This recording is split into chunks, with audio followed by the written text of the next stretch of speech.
অনেকে ভাবে যে আমার নামে সাইবার কমপ্লেন হয়েছে, আমার নামে এফআইআর হবে না তো।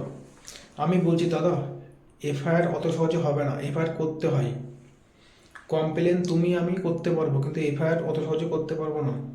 এফআইআর করতে গেলে যে ব্যক্তি কমপ্লেন করেছে ওই ব্যক্তির ব্যাংকের স্টেটমেন্ট, আধার কার্ড, প্যান কার্ড তাকে প্রমাণ দিতে হবে না। ওই ব্যক্তির কাছে টাকা গেছে কি করে, ওই ব্যক্তি প্রমাণ দিতে পারবে না।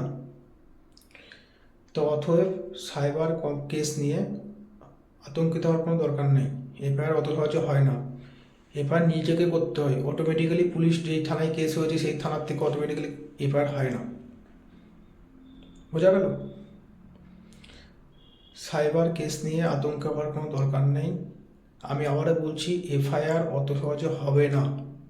আর তোমরা যদি চাও যে এফআইআর কী করে করা যায়, অবশ্যই আমাকে কমেন্ট করো।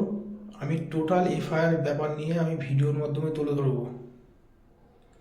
হয়তো তোমরা ফেসবুক, ইউটিউব, টেলিগ্রাম খুলছো, সব দেখতে পারো উকিল বাবুদের ভিডিও।